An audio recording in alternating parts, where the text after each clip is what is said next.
What's up, everybody? I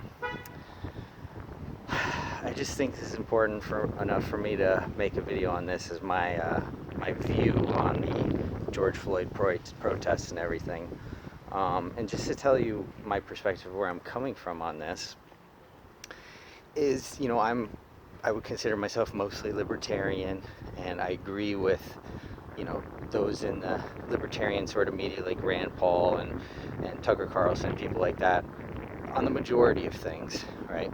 Except for I diverge from them on things like war and police.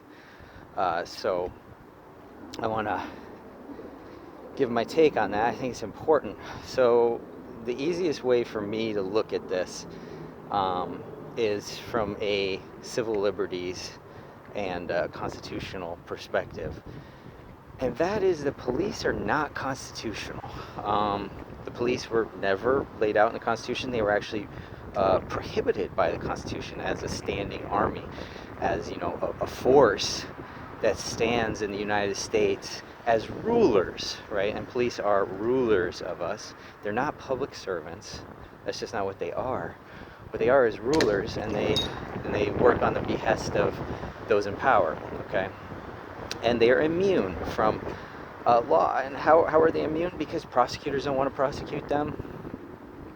Because they have unions that basically force prosecutors to not do certain practices they do with everybody else, with the police. They don't do that because the unions will fight them on that, right? So prosecutors have to really tiptoe around when prosecuting police.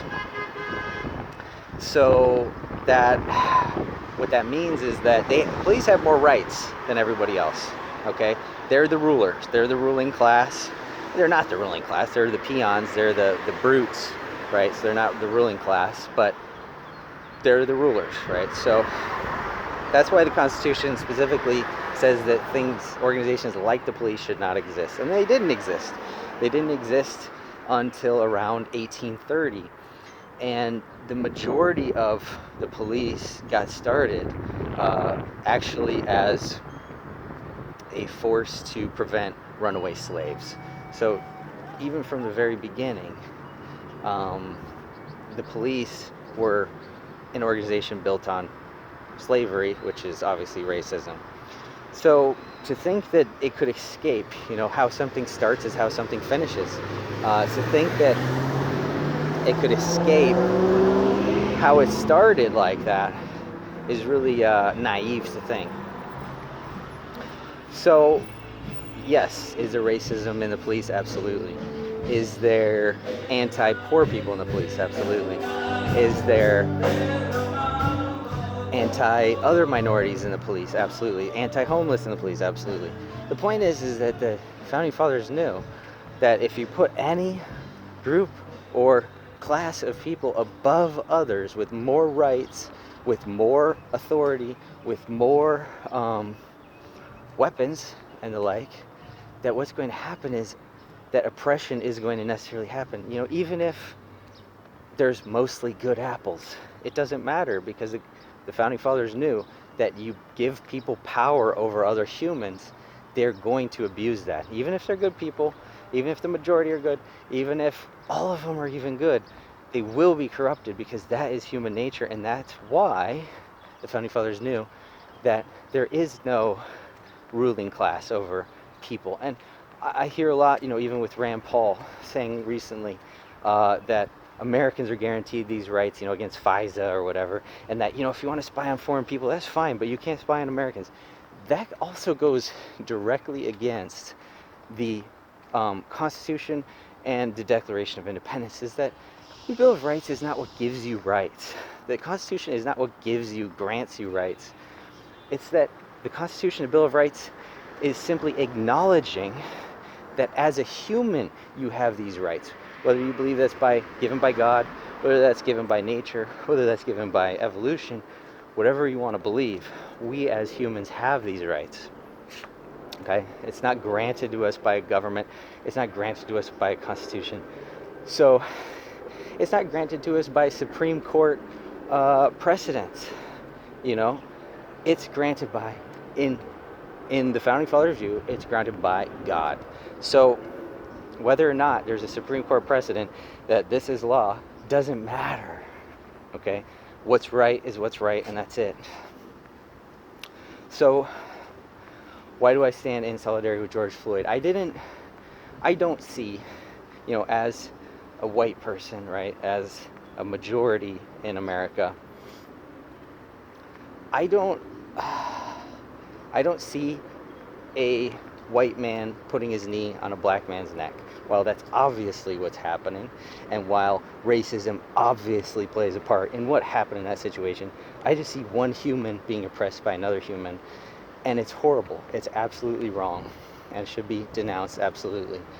And what do I want to see in terms of justice? Obviously, that cop first-degree murder charges, the other cops accessory to murder charges. Nothing less than that is okay. Absolutely. And where do I see we go from this? Number one, the police are not a legitimate organization. Does that mean that we need to burn down every police precinct and every police car so that they no longer exist? Well, guess what? If we did that, they'd still exist. They'd just go underground, right? There would be something called secret police. And secret police, we all know, are from Nazi Germany, right? So that's not necessarily the answer. While that could be part of the answer in terms of if police become a liability to cities, then guess what? Cities are no longer going to commission police departments. And there's a lot of cities that don't have police departments. And guess what? They rely on the county sheriff absolutely finely. And the county sheriff, the sheriff in general, is the constitutional form of enforcers. So the sheriff is constitutional. If you saw in Bundy Ranch situation, they actually obeyed the county sheriff. They would not obey police because they did not acknowledge the authority of police, but they did acknowledge the authority of county sheriffs because that's in the Constitution. So why is the sheriff any different than a police officer? What's the difference, right? They both have a badge, right? Well, let me tell you the difference. A county sheriff is elected by the people, a democratically elected enforcer. Do you elect the police? No. So that's part of it. Number two, an elected official can be impeached. Can you impeach the head of police of that Minnesota Police Department, 3rd Precinct, whatever it was?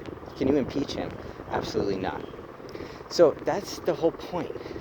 And that's what the Founding Fathers knew, is that for any enforcer of the law, they have to be elected by the people and have to be able to be impeached by the people.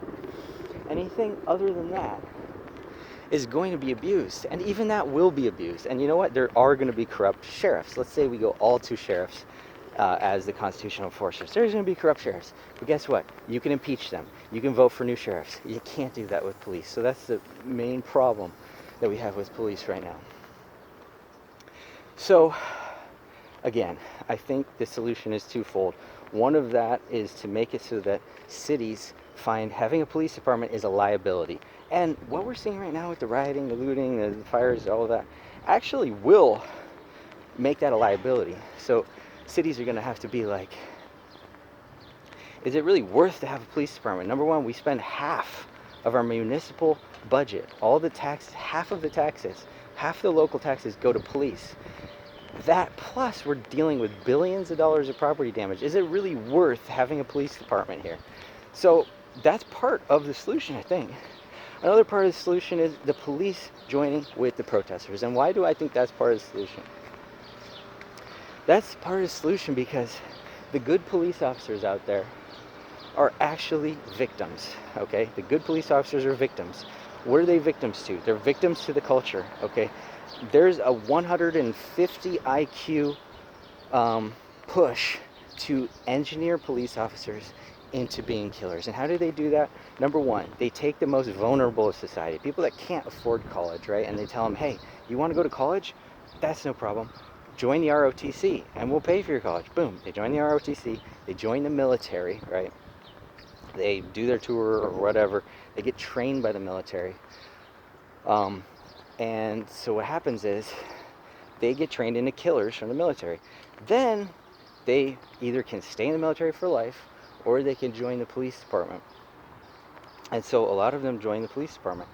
And what this does is it puts a systemic system of abuse into that system, because these people are trained to kill, and they're now supposed to be protecting and serving the people, whereas they were trained to oppress people. So this is what's happening, and it's being engineered, the culture, so that even good people have been trained in the military to follow orders, even if they don't understand the orders, even if they don't believe in the orders. They're trained to follow orders. So the majority of police have been trained to not have a conscience. So that's the problem that we're seeing right now. And so the police are victims also because they don't have another option. Let's say they want to leave the police department. They have a family, they have a mortgage. What are they going to do? Bag groceries? What are they going to do? Become a security guard? You know, there's not many options for them. So they're victims. The good police officers are victims being held hostage in a corrupt system. They know they can't speak up against because they get fired. They'll lose their job. So the police joining with the protesters in solidarity is part of the solution, because that is part of the healing process, okay? And eventually we're going to see a life without police, life without enforcers. Because if we just burn everything down right now, every police department, every police car, they'll go underground, they'll become secret police, they'll join the FBI or whatever. It'll morph into something even more sinister. So I just want to say, after all of that we should all be together on this. There's no reason to be divided on this. So another thing is that if the police and other strong people out there, like conservatives and whatnot, are marching with the protesters, guess what? There's going to be much less looting. There's going to be much less arson, because there's actual leaders there that can help keep things directed into the right way. So that's pretty much all I have to say about this. Stay strong, and just know by 2040 things are going to be much, much better. We're going through hell right now. We haven't even touched it. We haven't even had the appetizer yet of what's actually going to happen. But once all this is over, once it's all through, we will be free again. And that freedom will last forever, and it will never be taken away. And that's what's going to happen. What's going to happen is the enforcers are going to be the people again. And what's also going to happen is that every company is going to be generous.